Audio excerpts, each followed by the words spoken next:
Hello दोस्तों, स्वागत है आपके अपने यूट्यूब चैनल ज्ञानवर्षा में। दोस्तों, हम लोग आज के इस वीडियो में एमबीडी गाइड के जियोग्राफी के फर्स्ट लेसन संसाधन एवं उपयोग से काफ़ी महत्वपूर्ण पढ़ने वाले हैं, जो कि आप लोग पहले से पढ़ चुके हैं पार्ट 1 और पार्ट 2 में। आशा करते हैं कि वह वीडियो आप लोगों को बहुत अच्छा लगा होगा और आप लोग को समझ में भी आ गया होगा, और उम्मीद है कि आप लोग उस सभी क्वेश्चन को याद कर लिए होंगे। तो आइए दोस्तों, हम लोग आज के इस वीडियो में उससे आगे क्वेश्चन को सॉल्व करते हैं, पढ़ते हैं, देखते हैं।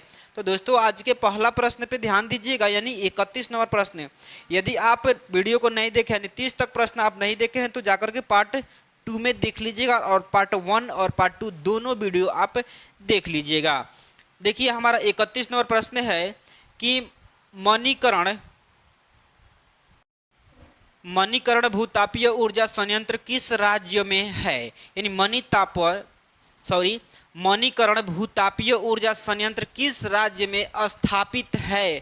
तो ये कहाँ स्थापित है, इसको आप देखिए याद कर लीजिएगा। तो काफ़ी इंपॉर्टेंट प्रश्न है, यहाँ से आपको एग्जाम में जो है प्रश्न पूछा जाएगा, तो मिस मत कीजिएगा और वीडियो को स्किप भी मत कीजिएगा। देखिए, आपका राइट आंसर क्या हो जाएगा, ऑप्शन सी हो जाएगा, हिमाचल प्रदेश। ठीक है, हिमाचल प्रदेश आपका सही उत्तर हो जाएगा। अगला प्रश्न है 32 नंबर की, एशिया का सबसे बड़ा परमाणु विद्युत गृह कहाँ अवस्थित यानी कहाँ स्थित है। तो आपको याद भी होगा और हम आपको बताना चाहेंगे, बता दे रहे हैं कि तारापुर में है। इस क्वेश्चन को आप याद कर लीजिएगा। अगला प्रश्न पे ध्यान दीजिए। अगला प्रश्न है 33 नंबर, किसी देश के आर्थिक विकास का मेरुदंड क्या होता है। क्या होता है, तो आप सब्जेक्टिव क्लास में आप पढ़े हैं, संसाधन होता है। इस क्वेश्चन को आप याद कर लीजिएगा। अगला प्रश्न है कि देश में तांबे का कुल भंडार कितना है। तो ये 125 करोड़ टन आपका सही उत्तर हो जाएगा, ऑप्शन बी। अगला प्रश्न है कि बिहार झारखंड में देश का कितना प्रतिशत अबरक का उत्पादन होता है। तो 80% याद रखिएगा, कितना, 80% आपका सही उत्तर हो जाएगा। दोस्तों, आशा करता हूं कि आप लोग को यह क्वेश्चन याद हो जाएगा और हो कर लीजिएगा लो, और कर लीजिएगा तो आपको ही बेनिफिट होने वाला है, आपको ही लाभ होने वाला है। होगा, होने वाला नहीं होगा, ये 100% है मेरा। मैं 100% गारंटी के साथ कह रहा हूं कि यदि आप इस प्रश्न को याद कर लेते हैं तो आपको लाभ ही लाभ होने वाला है। आपको ये लाभ एग्जाम में पता चल जाएगा। सबसे पहले आप तो याद कर लीजिए। अगला प्रश्न है कि निम्न में से कौन एशिया का सबसे बड़ा परमाणु शक्ति केंद्र है। सेम क्वेश्चन, देखिए क्वेश्चन जो है उलट पलट के इधर से उधर उसको भाषा क्या कर सकता है, एक्सचेंज कर सकता है। तो आपको घबराने की कोई आवश्यकता नहीं है। यहाँ पर आपका राइट आंसर होगा तारापुर।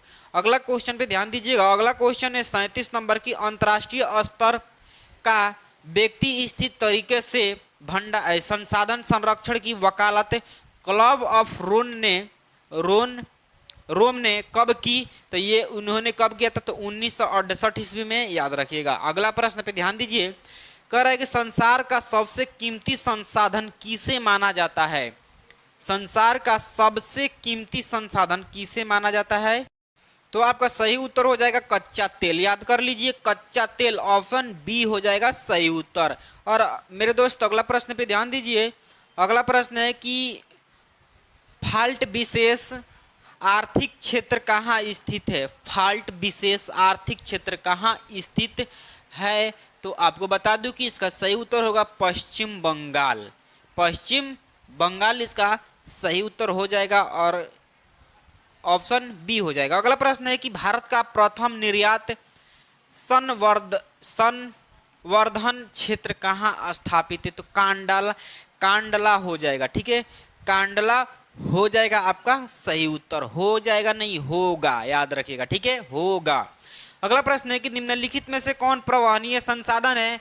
तो यहाँ पे समझने वाली बात है, आप समझ लीजिएगा। देखिए, प्रवहनीय कहने का मतलब कि बहने वाला संसाधन, जैसे हमारा नदी बहता है वैसे यहाँ पर बात चल रहा है।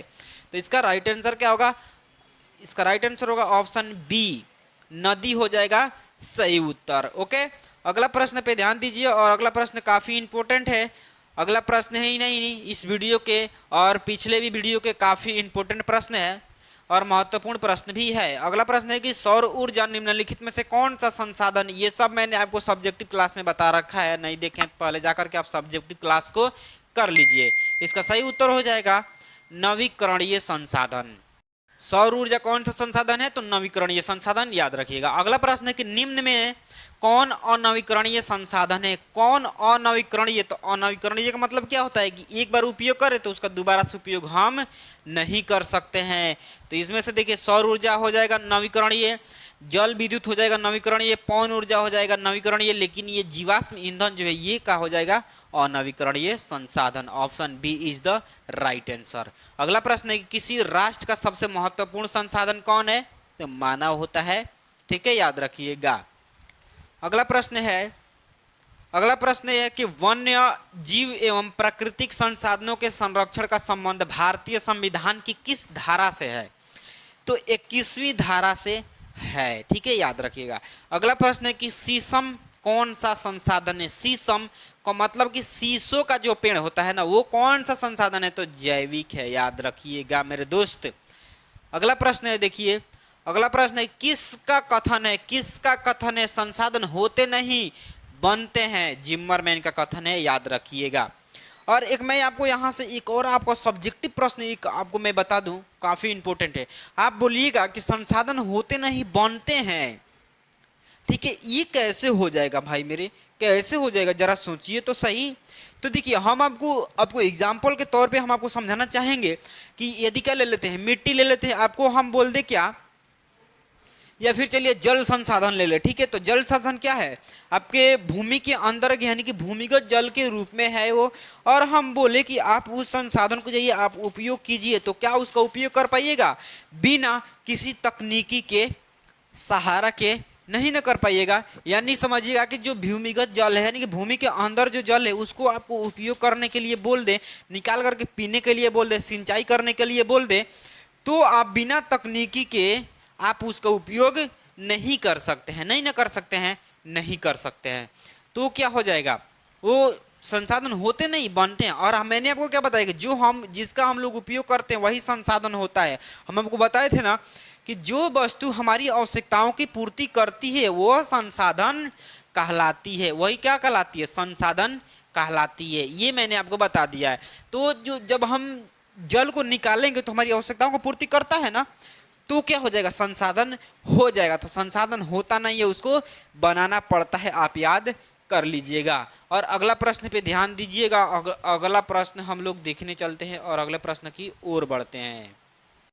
अगला प्रश्न है कोयला किस प्रकार का संसाधन। ये तो आपको मैंने बहुत बार ये क्वेश्चन बता रखा है सब्जेक्टिव क्लास में भी, और पिछले जाके देखिएगा पार्ट 1 या पार्ट 2 में ये क्वेश्चन आपको देखने को मिल जाएगा।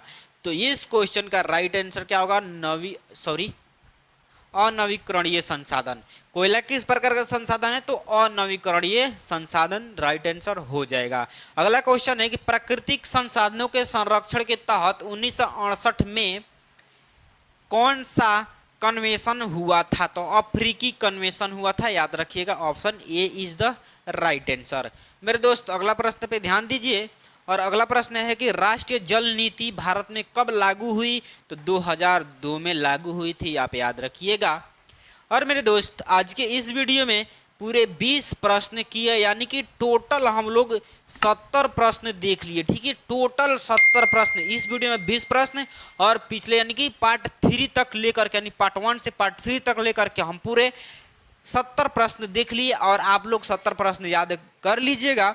मैं आपसे विनती करूंगा कि आप इस क्वेश्चन को याद कर लीजिएगा, क्योंकि यह प्रश्न काफ़ी इंपॉर्टेंट है। अगले नेक्स्ट वीडियो में अगले प्रश्न के साथ चलेंगे। अभी बहुत सारा प्रश्न है यहाँ से, ठीक है, बहुत सारा प्रश्न है, अभी देखेंगे पढ़ेंगे इस चैप्टर से। देखिए हम आपको यानी कि हम आपको प्रश्न इतना आपको बता देंगे कि एग्जाम हॉल में यानी परीक्षा हॉल में आपको किसी प्रकार की दिक्कत नहीं होगा यदि याद कर लेते हैं तो चलिए दोस्तों हम लोग मिलते हैं अगले नेक्स्ट वीडियो में। तब तक लिए बाय।